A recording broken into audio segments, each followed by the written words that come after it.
Who is that? Oh my God, Scott. Too funny.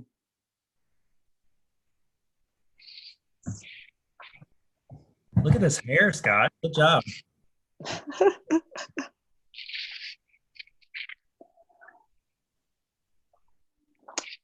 Yeah, I got the beach bum look going on. I love it. I actually had to take a shower today, so give me some motivation. That's a joke. I take a shower every day. Quit bragging.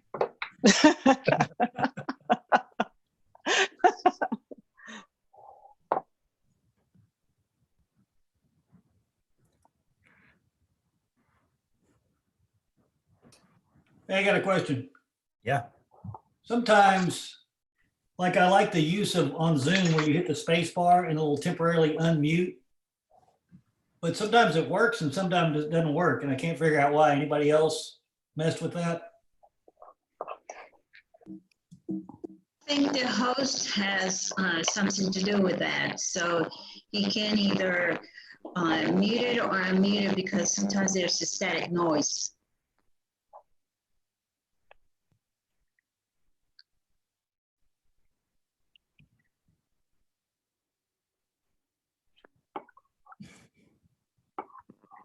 Did you hear me? I just changed that setting, but in my experience, I have had issues getting it to work. And this is Teddy Pins as the, excuse me, logged into the Village Broker account. So That's a dangerous like a feature to not work all the time. and it may tell me I'm signing out because I'm signed in from another device. So I'm praying that this doesn't close this. Release. Oh.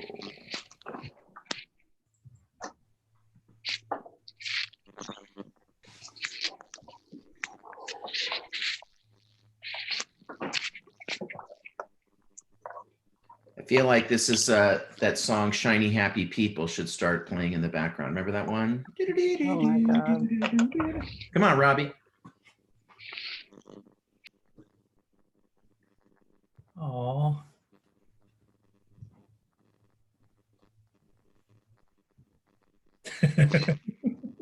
Good talk, Robbie. Good talk. Stay focused.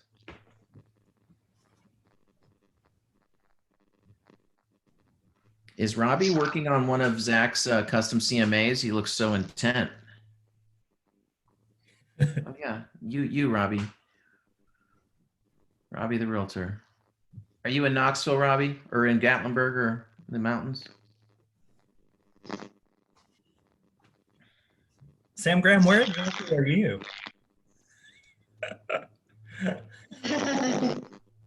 I'm doing a bit of traveling this morning. I am in Russia currently, at the gay church, obviously. So.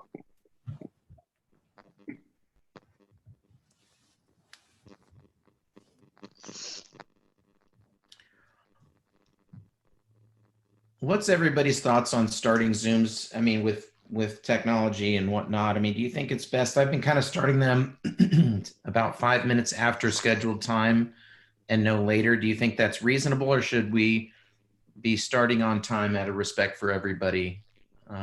Raise your hand if you think, or for those that are on video, or that we should start on time or 5 minutes late. Put up 5 if you're 5 minutes behind. Great. Thank you. 4 or 5 minutes. Wonderful.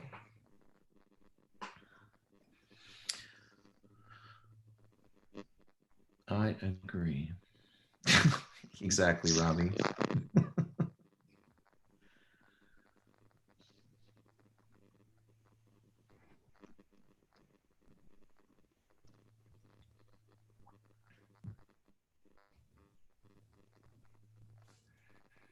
T. Davis, Sam Graham will be doing a tutorial on virtual backgrounds at the conclusion of this meeting. We'll take you into a private chat room, and you guys we can have that at the conclusion of this for virtual backgrounds. A lot of fun, certain requirements on your computer to have one of those. Oh, a private chat room. Yeah, it's really cool. If you haven't, we can do breakouts. It'll randomly assign. So if you're hosting a meeting with a large group, and I'll put my video on for all those you playing at home.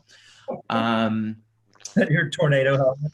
That's right. That's right. This is my handy dandy Preds Preds appetizer helmet that they serve you a heart attack in a bowl, I guess for $10 or something stupid on one day. But so I always think this is a fun activity. Bring your most ridiculous hat to every Zoom call. Oh yeah, Robbie, love the calendar. Yes, yes.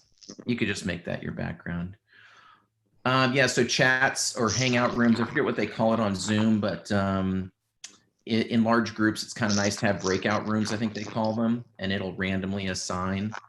And then you can put a time limit, so it'll start telling people, 30 seconds, 60 seconds before you'll reconvene with the larger group. Oh, We're going to kick it off here in 1 minute. I was not familiar with the negative press that Zoom was getting, but I'm not surprised in the slightest, in the sense of just anytime you get a surge of on a technology platform like this, that I've had used Zoom for years, but I was not familiar with that. So I looked that up this morning, but in no surprise, privacy settings on this platform are probably not as robust as they could be for the Clinton email affair. So like anything, if you're concerned about your privacy, I'd recommend you step into a DeLorean and go back to 1988. Otherwise, pretty much everything you say, can do, or share is likely on a platform somewhere that somebody could hack, see, or trade. So my concern about it rhymes with Nero, but that's kind of what I read this morning. Anybody else have anything they want to add to privacy settings, or how to ping the server, or do two-step authentication that they want to add to this call before we let Nick kick us off? Good talk. Life's hard. Get a helmet. All right, Nick, Irwin, everybody, put your hands together. We're going to have a great class today on what to do after the sale and beyond. Nick is a master of ceremonies and champion at this area. And so without further ado, Nick, thank you for being willing to and being voluntold to do this. And we appreciate your willingness. And we are recording it. Scott, I love the hat. Bring your favorite hat to next week's meeting. And we'll take it from there. You all are, I believe, muted. And if you want to unmute yourself, just please click it and you can ask questions. Also, we'll be using the chat window. Oh, look at Nick, how fancy sharing screens. The chat window, of course, is available as well, so you can add questions there. And I'll be on here and try to be mindful to those to interject as needed. But take it from there. And Nick, thanks again. Yeah, thank you. All right, so today our topic is marketing after the sale. So we're going to cover, the best way I know to teach this is kind of talk about the things that we do with our team and our business. I think it's important to remember that, when we're marketing after the sale, we've already procured the client, we've already walked them through the sales cycle, we've already been paid. So this is kind of a long-term play, doing all of these things to hopefully stay top of mind, gain mind share in our clients and in their spheres. And hopefully that when they think of buying or selling or investing in real estate in the future, or anybody in their world thinks of that they are thinking of us. So remember that these are not things that are immediate business generators. So keep that in mind. And one thing I'm going to touch on too throughout this is scaling these ideas. So when you're newer in the business, it's really easy to sort of do manual processes on these things. But I really encourage you to think through what is my business going to look like in 2 years or 5 years? How many clients am I going to be doing these things for? And keeping an eye toward kind of being able to expand those things. So just a quick story about staying top of mind. So I had a client that we closed probably 3 or 4 years ago on new construction. And we kept in touch with him, sent him birthday cards, kind of reached out, every quarter or so. And back in the last quarter of last year, I think Connie talked in one of our sales meetings about the historically low interest rates, which are historically low again. But I took that opportunity and went back to the office after that sales meeting, went into my database, which I'm using RealVolve right now, pulled a list of clients that we had worked with 3 years ago or greater, and sent a quick BombBomb video out that just said, hey, I just learned this in our sales meeting.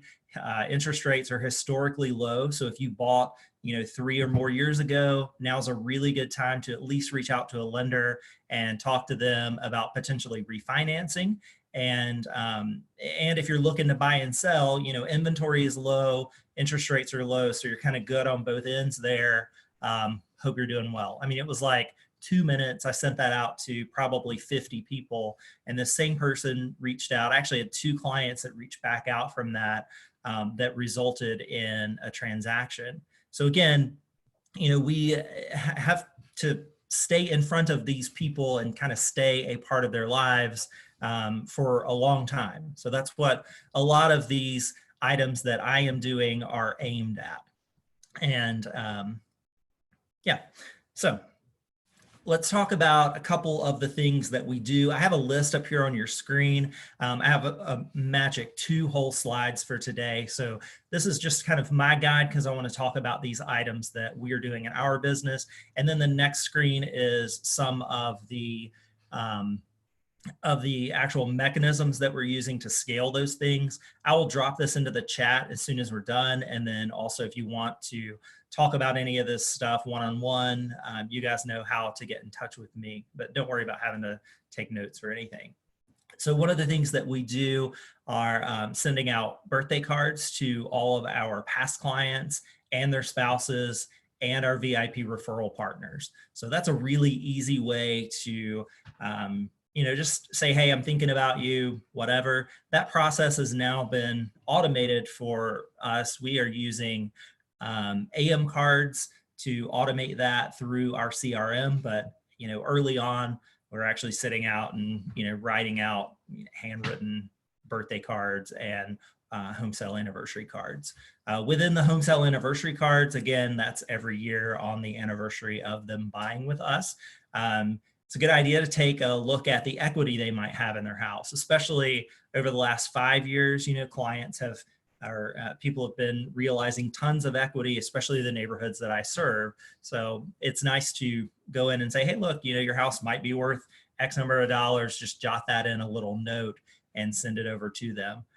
If you have the time and the ability, you may pull an RPR report or one of those automated things that we can do, the real estate review thing like what Zach talked about. Those are great things to provide additional value and send out to our clients. A monthly newsletter. Again, none of this stuff is new and inventive. It's just a matter of getting it out consistently and remembering that we're trying constantly to stay top of mind and gain additional mind share for our clients. So monthly newsletters, I think I've admitted this in a previous class that, Bobby Noreen taught us to consistently put a newsletter out from day one. That was some of the low-hanging fruit that we could do. And I really struggled with this because I didn't think I had anything important to say when I was new, for sure. Posting additional articles just felt inauthentic to me. And I don't know, I really struggled with it. So that was one of the early things that I sought some help with. And thankfully now Village provides that for us. So you can scoop that newsletter up and send it out to your database. And don't get too hung up on the content of it or who's opening it and who's reading it.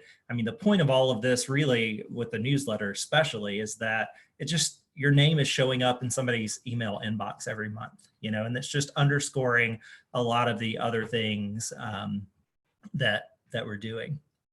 So another thing that we're doing is, I mentioned a BombBomb video example early on that, we sent out that BombBomb video, and BombBomb's a platform that's been around for a while. For those of you that might not know what it is, it's just a a email video program. They've got a mobile app as well. It allows you to quickly record videos and embed them inside of your email and send them out. One of the really nice features that it has is that it tracks open rate. So you can see who's opening your emails. And you also, much like a MailChimp platform, can segment your database. So you can send those emails just to certain people, or kind of, figure out who opened this set and then send them an additional email, and create drip campaigns and that kind of thing through email. I found that I use BombBomb sporadically, although with the new COVID stuff where we're all having to stay at home, I am selfishly using it a lot more because it allows me to feel like I am meeting with people in person. And my databases really responded to that. We're all kind of moving to this virtual world of Zoom meetings and whatever. So I found that I'm getting a really good response from using that. One other thing that we do for our past clients is a portrait event every year. And, I was really resistant early on. Sorry, I'll answer Scott's question. So Scott asked, do you send within the BombBomb platform or through Gmail or Boomtown? I actually just use it inside of Gmail. So I don't launch out to the BombBomb platform at all. To Scott's question, they've got a Gmail plugin that allows you to, right from the Gmail window, just record a quick video. And so I use it that way.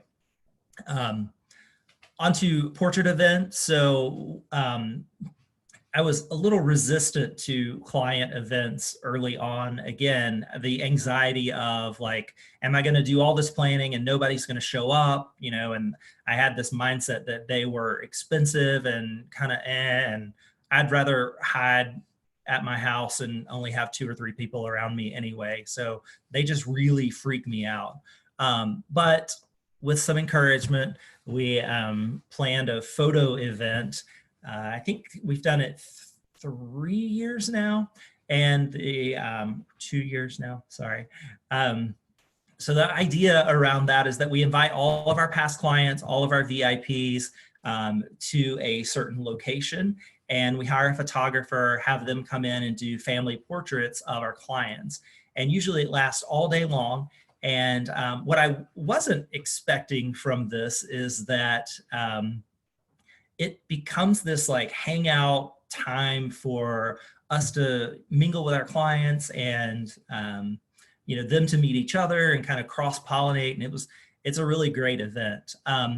One thing about events, again, that I was short-sighted on is that, it doesn't matter if no one shows up to your event, because really what you're doing, back to that idea of gaining mind share, is you're sending out an initial invitation. You're reminding them of the event. You're putting a Facebook event out there. You're plugging it, multiple times on Facebook before the event. The actual event happens, and you take, if it's a photo event or a happy hour, you have social media content that comes from that event. And then we send out handwritten thank you cards or any kind of follow-up items from the event. So just one event is, 7 to 10 touches for your clients. And again, even if no one shows up, or if you have a very low turnout, you're still putting yourself out there. You're still getting in front of your client database, and they see that you're active in the community. And anyway, and people will show up. Offer them something free. People show up, I promise. A cost on that portrait event, we do that as a team, and usually it's about $500 or less. We hire a photographer to come for the day, and then they provide a digital copy of the link to the photographs. So we've had a really great turnout for that. And then we also do happy hour events. So they're a little different, obviously, than the portrait events.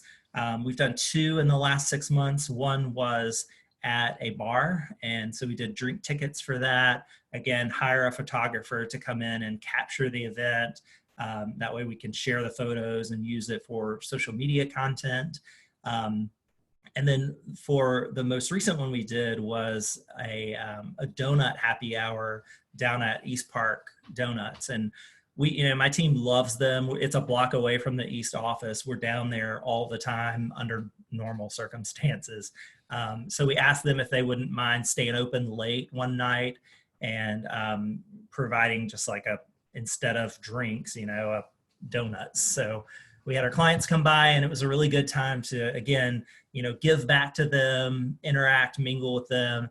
And it was a good way to reach out to our clients that have children. So, a happy hour with a bar is not necessarily the best environment, or people might be hesitant to bring their kid to a bar. So the donut thing worked out really well.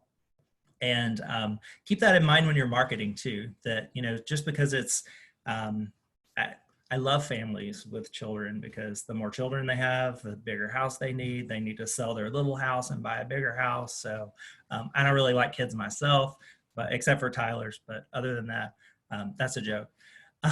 So keep that in mind when you're marketing to certain people, that those are your move up buyers. So incorporate them in the folks that you're reaching out to. And then another event that I do on a yearly basis is our community yard sale. And this isn't necessarily to my past client database, although I work a lot in the McFerrin, Cleveland, and Highland Heights neighborhoods. It's kind of my farm area.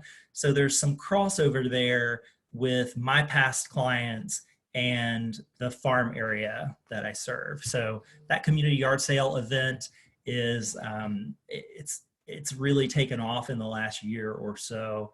We provide a map and have people sign up using a Google form.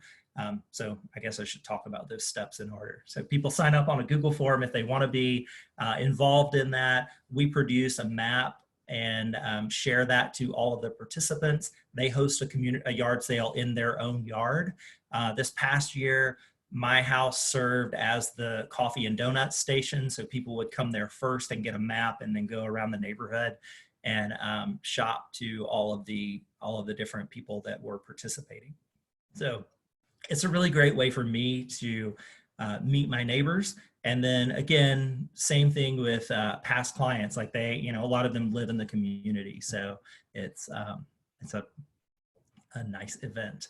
All of these things that we do also, especially the ones that require a sign up, like that community yard sale and the happy hours, we're gathering information from our clients. So using Google Forms and Google spreadsheets to pull in Gmail addresses or whatever their email addresses are. It doesn't have to be Gmail. And then adding them if they're not already in our database, or updating our records to make sure we have their most current information. So be sure when you're planning these things to think about that data capture and how you're going to best update your whatever your CRM is, or however your source of client records is. Christmas cards and magnet calendars, that's pretty straightforward.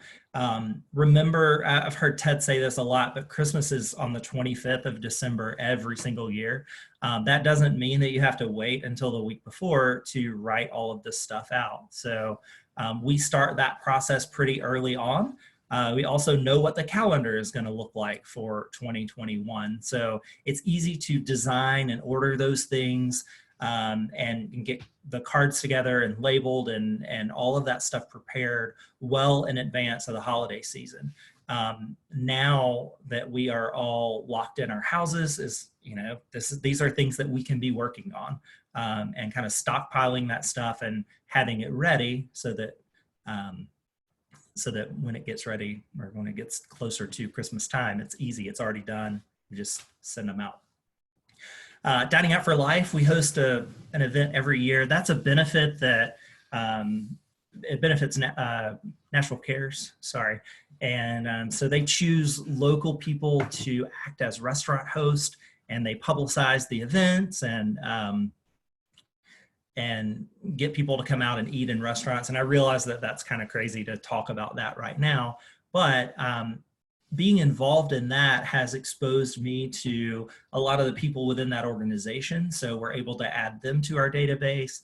The people at the restaurants that we're hosting at, we're able to meet them and spend quality time and add those people into our database. And then of course, like reaching out and inviting our past clients, you know, think about ways that you can use that to also provide as like a happy hour to your client. So we host at a restaurant, but then we also provide drink tickets at times. And that way, you know, it benefits the restaurant that we're hosting at because we're giving them more money. It benefits our client because we're giving them a free drink, and it benefits the charity because they're spending money at the organization or at the restaurant that then is donating back to the charity. So I like to try to get multiple wins out of these events if at all possible. Another thing that we've started doing recently with BombBomb is our scheduled check-ins after the transaction is over. And so we are sending out a BombBomb video 30 days after close, 60 days, 90, 120, and then I think maybe that's it. But I recorded all of those one day, and I changed shirts so that it would look a little more real, and just said, you know, hey, it's been 30 days. Hope you're loving the house, like whatever. And then, you know, offer to share my network of handyman and painters and plumbers, and just reminding them that, you know, you're there for them and you want to be the source of referrals for those kinds of services if they need it. Again, using the video platform is really awesome because, like I said, I can record all of those in one day, and then those are ready to be sent out just with a click. So it's just scheduling that stuff, putting it on your calendar, doing it one time, and then being able to use it a whole lot more than just one time. We also are sending out marketing statistics and a blog post for marketing statistics. And I do that a little differently than what I've seen around. So my neighborhoods that I work in, Cleveland Park, McFerrin Park, and Highland Heights, are in the 37207 zip code. And I live in that neighborhood, but early on I noticed that our property values were sort of mirroring the 37206 zip code. And they weren't really in line with the entire 37207 zip code. So it was sort of this niche market that was East Nashville, but it didn't have an East Nashville zip code. So a lot of that marketing information that comes out from Greater Nashville Realtors is not appropriate necessarily because it is based on either an MLS area or a zip code that those neighborhoods weren't in. I encourage you that, you know, if you live in a neighborhood that you can kind of figure that out, this is something that's really easy to do. Just stay consistent with it. So I film a little video every month that talks about what the average sales price was, average price per foot, you know, that sort of thing. And I put the video out, I write a little blurb about all of it. It goes out on our social media stuff. And again, that's that crossover with like past clients and the farm area. We also do past client interviews.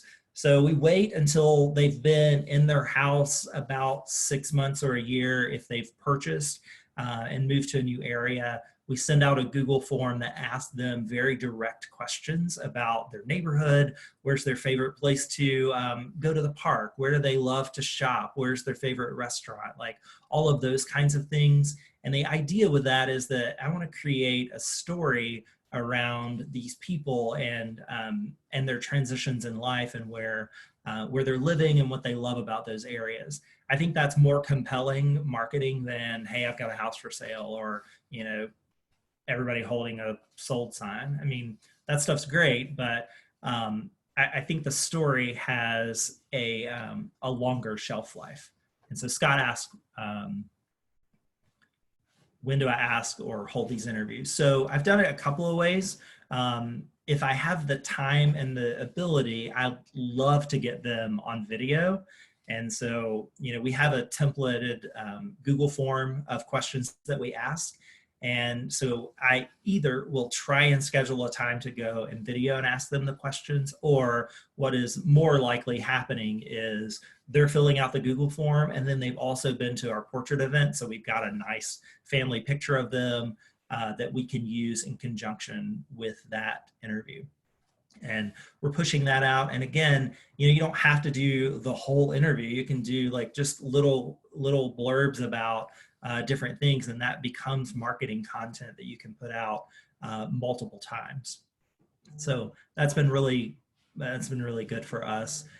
We also are asking them for reviews, and I asked them for a review just before closing, and then after closing, we put them on a cycle and ask, I think, 3 additional times. So we ask right after closing when we send all of their closing paperwork, just a little link at the bottom of the email that says, hey, please review us, whatever.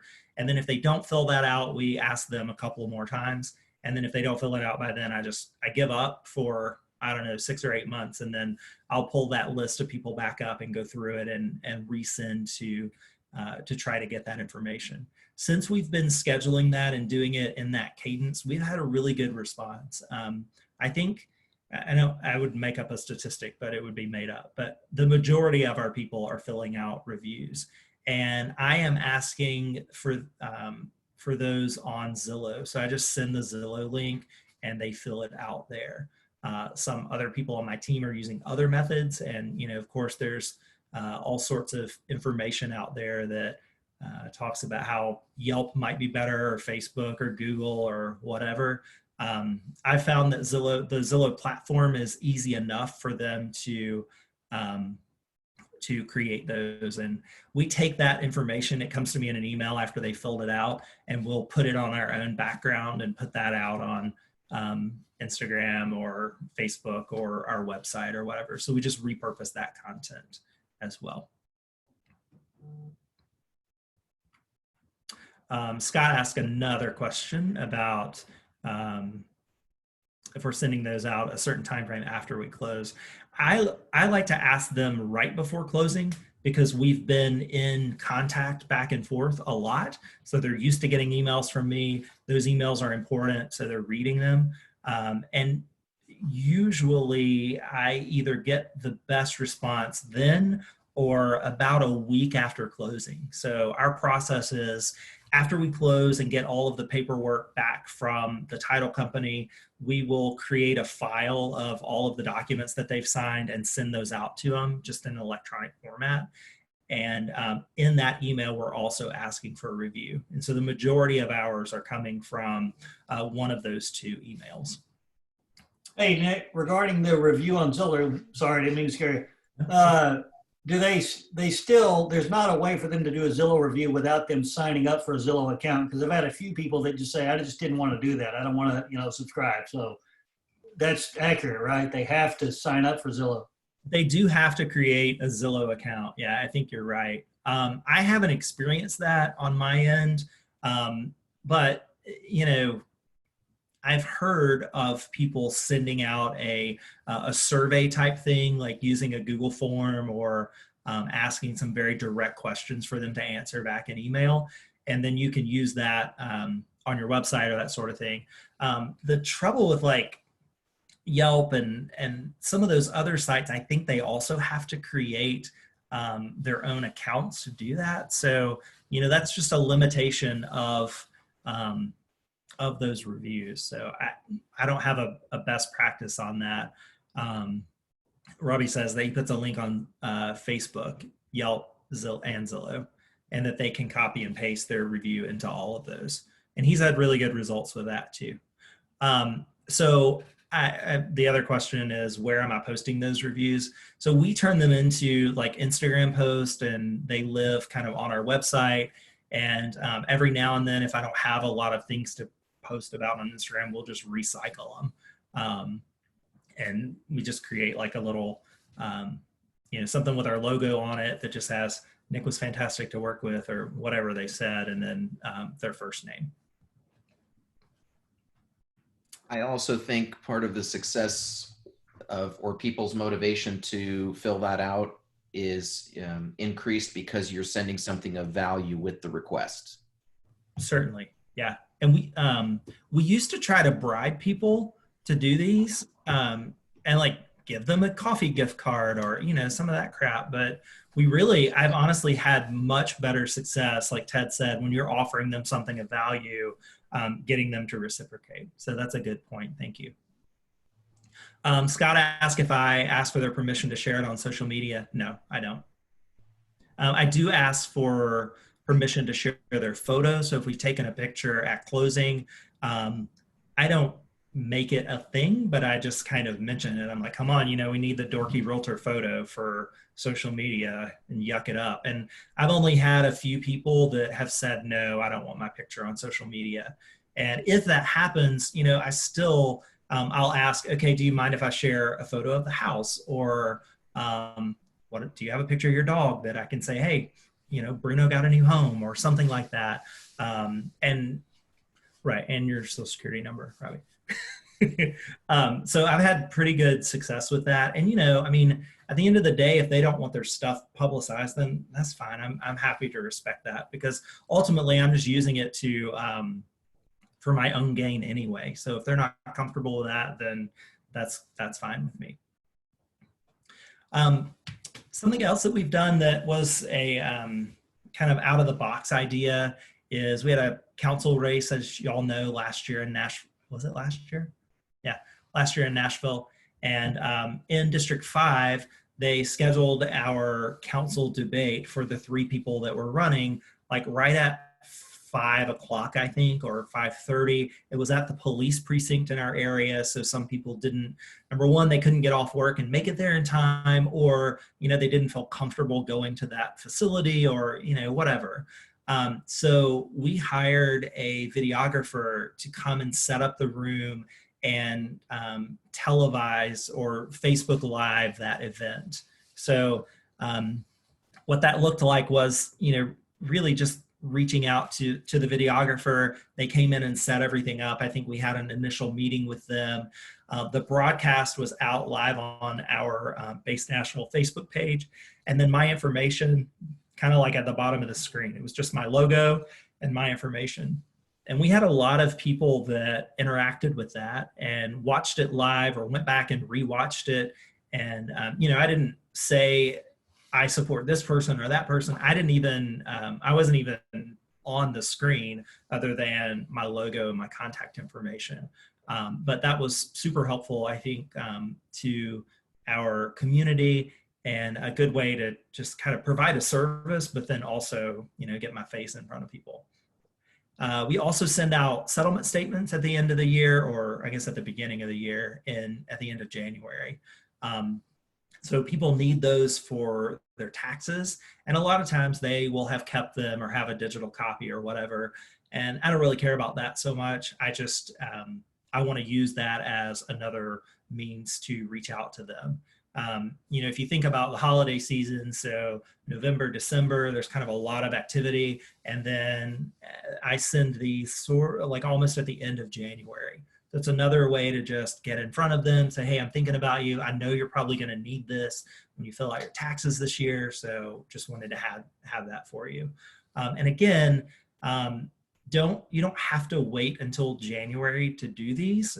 We've automated the process, so it's a little bit easier for us, but you can print those out after closing as part of your closing process or your closing checklist, and write a little note in it, fold it up, address the envelope, and then just sit it over to the side. And then at the end of the year or at the end of January, you're ready to just drop those in the mail and have those go out to your clients. What else? Oh, what are we using for the automation? So our CRM, I'm using RealVolve for my CRM right now, and it allows us to create templated emails and then also upload files and name them. And so I sort of can pair those two together at the end of the year. But it could be something as easy as a schedule send in Gmail. You know, you don't have to get that fancy with it. And then one other thing that I thought about including in this talk is making Facebook lists. So this is not a new idea, but Facebook is a dark hole that once you start down, it can consume your entire day. So I try to create Facebook list of past agents that I've worked with, and then also my past clients and my farm people. And then that allows me that I can go in and like things and comment very quickly on a subset of my Facebook friends, and it doesn't eat up my whole day. And then it kind of also boosts the algorithm in Facebook.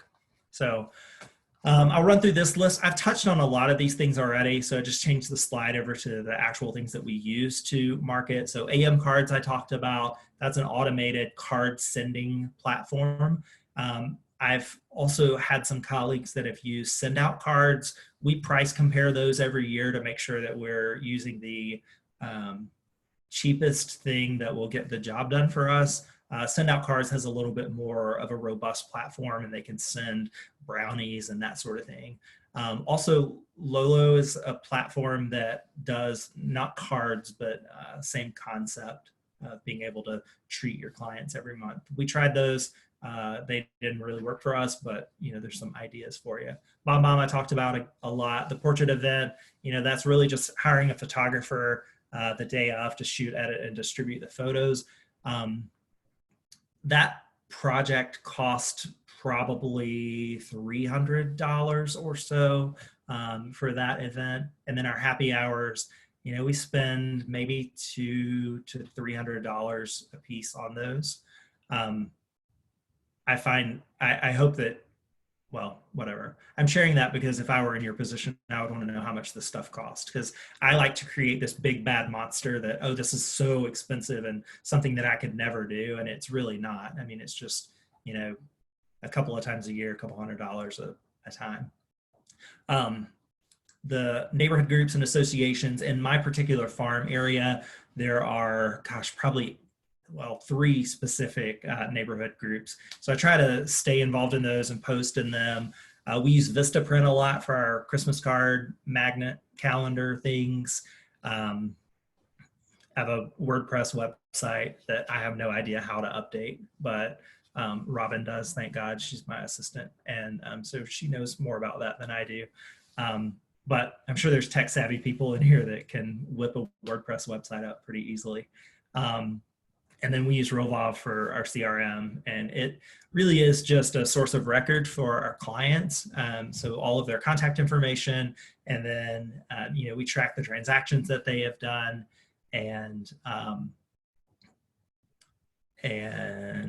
also keep all of their documents in. Sorry, I'm trying to read the chat as well. RealVolve is the CRM that I'm using currently. And I pull my statistics from RealTrax. Recently, RealTrax has updated their ability to pull statistics. And so I got really nerdily excited about that. Y'all need to dig into that because it's a fantastic way to pull information and kind of look at trends and days on market and that kind of thing. That was probably within the last 3 months or so. And while I'm talking about nerdy statistics, I also will use that for my listings that are live and look at market statistics for how many houses are being shown at a certain price point, and use that to guide the conversation toward price adjustments if needed on my listings. And that's all in showing time under their reports. And so, again, for past clients, if they're thinking about listing their house, it's really easy to plug in a price point with range of $5,000 over, a $50,000 spread, and show them how many buyers are in the market looking at each of those in each of those price bands. So just give some good practical information.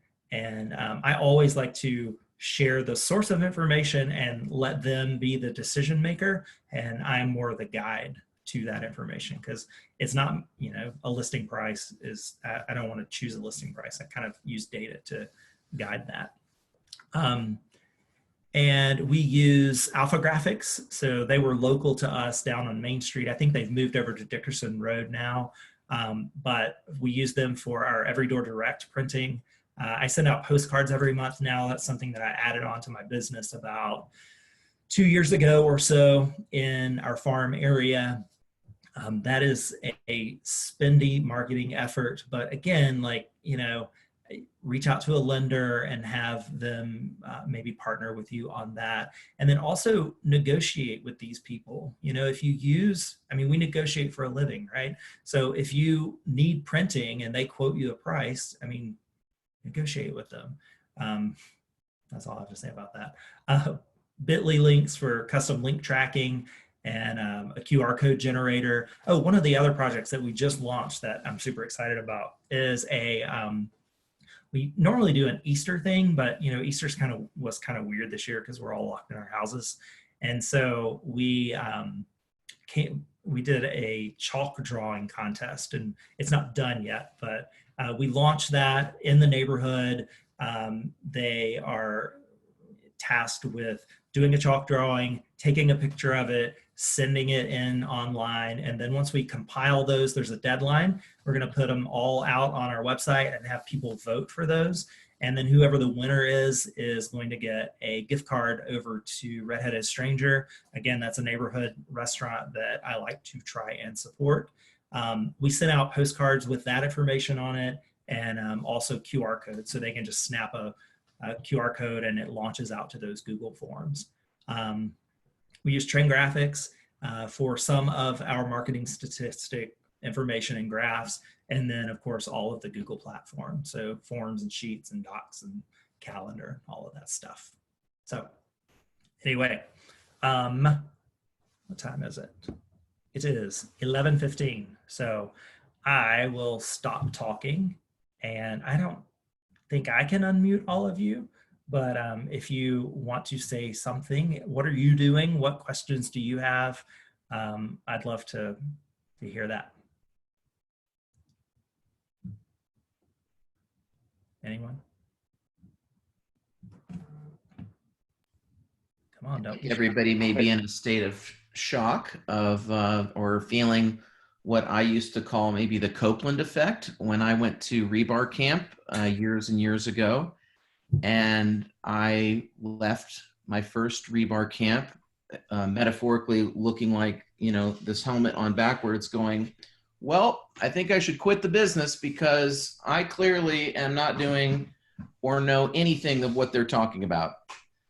And ears folded and everything. It just was a hot mess express. I just left so discouraged by that. And it wasn't by the quality of the content, but I was very paralyzed with how many amazing things and how amazing everybody else was doing. And so I'm just offering my own experience with that of, and I had to kind of check myself and have others remind me, Ted, it's really not about doing all those things. Like even pick one or two and put that into your business mix or your business fold, and you're winning, right? It's progress over perfection.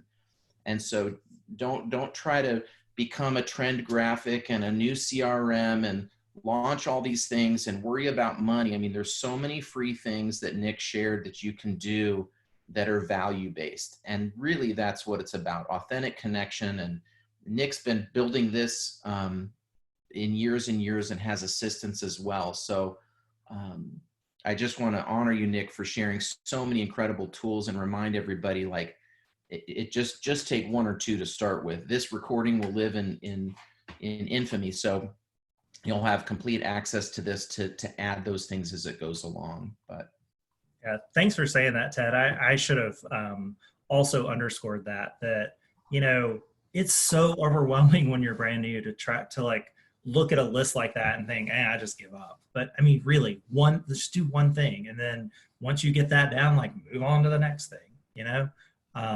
It takes. I've been doing this for 5 years. You don't build this kind of thing overnight, for sure. So. Someone asked maybe was there one or two items of where you would start, and I think a lot of it depends on where you are in your business. I think everyone on here, and Nick, myself, and many, many others would be happy to talk to you about where your business is and what you are currently doing. And even if that is very little, where would be a great place to start based on what your time, your budget, your market, your sphere, things like that.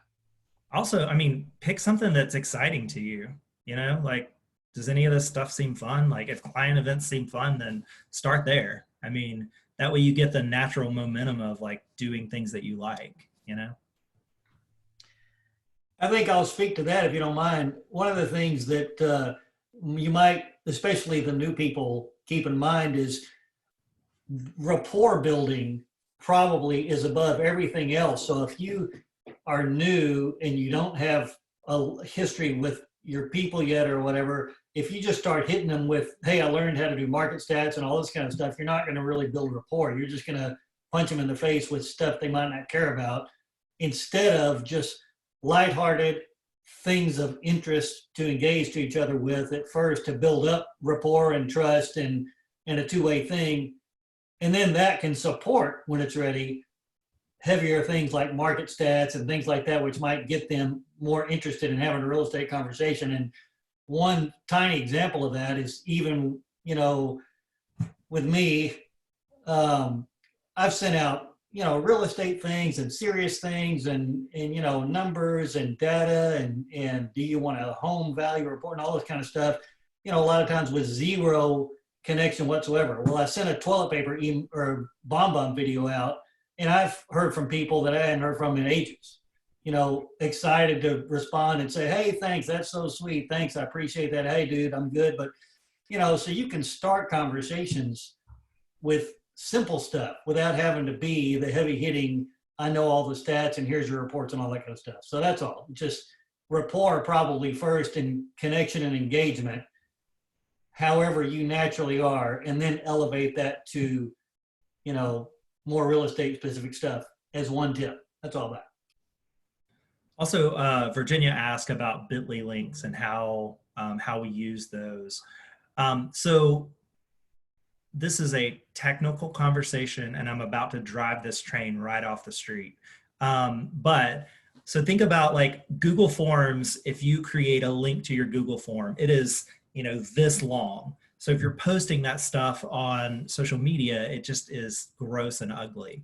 Bitly allows you to, instead of having this long link, have a really short link, and then it also adds some tracking in it, so you can tell where those people are coming from when they're clicking through on that. You also can use it for properties that you have listed. So if you navigate in Boomtown through to like a property that's your listing, and you copy that URL that's villagerealestate.tn.com / whatever the ML, you know, it's a mile long. You can copy that and create a different Bitly link, and you can get creative with what those are. So that's how we're using them. Anybody else have anything that you can add that's more technical and smarter than what I said? Hold on, Andrea. Nick, There you go. I was just saying, Nick, how do you get the how do you get the Bitly link? Where do you access it? How do you set it up? It's just a website that Okay, thanks, Ted. He just put the bitly.com. Yeah, thank you, Ted. And I'd like to also note, and again, these are, I enjoy doing these things because it's just a fresh reminder to me.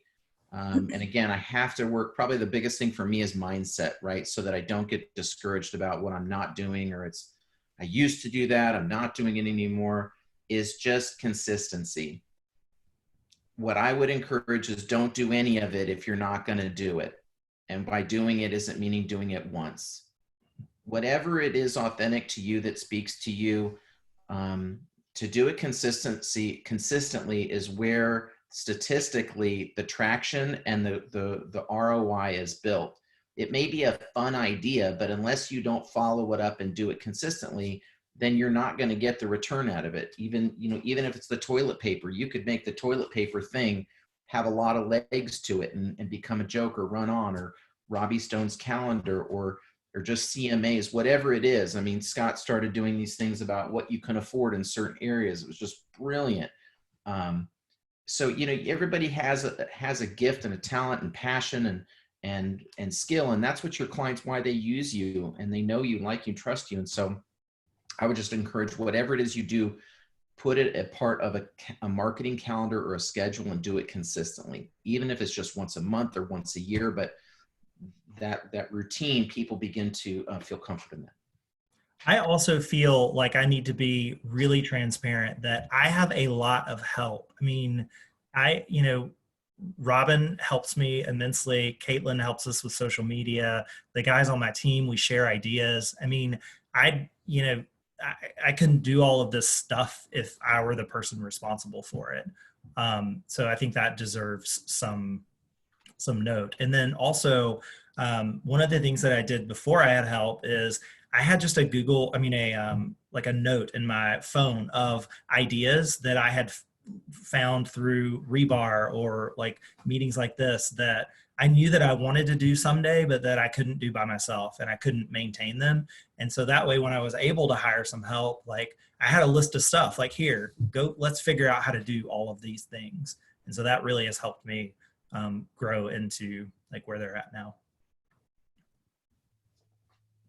And yeah, it's absurd. I have this stupid fat head behind me before I got, added my work from home and COVID weight. So it's a nice reminder to myself. But this is a silly and funny, stupid gift that you could give to your clients. For those who aren't familiar, fathead.com. And you could do one of their baby or their dog or of themselves. I'm sure they probably just thought, well, let's give this narcissist one of these. Don't laugh. And but a mortgage lender left it on my chair at the office one day, and I just thought that was hilarious. And for some reason, it stuck around and it ended up back there. But yeah, cool. All right. So do we like sing a song to end, or I mean, how does this over with? Does anybody have anything their takeaways or grateful for they want to share as we close before we sing Kumbaya? It's nice to see you guys. Yeah. I agree. I miss y'all. Miss you people. Yeah. Absolutely. And I want to encourage everybody to continue to be a bright and positive light amongst this time, right? Like this all isn't negative. There's a lot of negative things happening because of this. There is equally as many blessings and amazing opportunities that exist because of this. And so try to be that light to people. That's what our clients are looking to us for, is not just a spin on positivity, but what's the reality of the real estate market, but also just, small reminders about what's beautiful and what's going on, and ask them things about maybe what traditions or opportunities they have found during this time that they may continue after it goes forward. Because ultimately what's going to happen is we're going to get back to business. We're all going to get busy again. We're going to drop a lot of the beautiful things that created connection during this time, and unless we're intentional about it. That's my Bobby Noreen time block plug for the day. It was good. You Good served. advice. Good advice. Oh, somebody asked about the virtual backgrounds. Thank you. If you look down to where the video button is, on mine, there's an arrow that I think it only works if you're on the desktop version, if I remember correctly. And then when you click on that arrow, there's a couple of options. So it should say like whatever camera you're using, and then video settings. And then right in the middle is choose virtual background. And then it pulls up a list of predefined backgrounds, but then you can also upload your own, and you can change them out pretty easily. So like now we're at my lake house. Ted's gone to outer space. Sam's at church. So they're kind of fun. One thing to caution you of, if you look like, well, this one's pretty good, but if you do a lot of moving around, they make you look a little weird depending on the colors. So if you're on a super professional Zoom meeting, then you might want to choose your background. There you go, Andrea. Hanging out in California, baby. Good job. So. You can also change the name that shows there. So Nick, I don't know why you want to be Nick Irwin, but if you wanted to add another Irwin, easy enough to do too. And I've changed this so many times, just my regular name, but apparently I need two of the same last name. So whatever. I don't know. I dig those bananas, man. Thanks. Oh. All right, cool. I'm done. Everybody take Great care. job, everyone. Give Nick a Todd.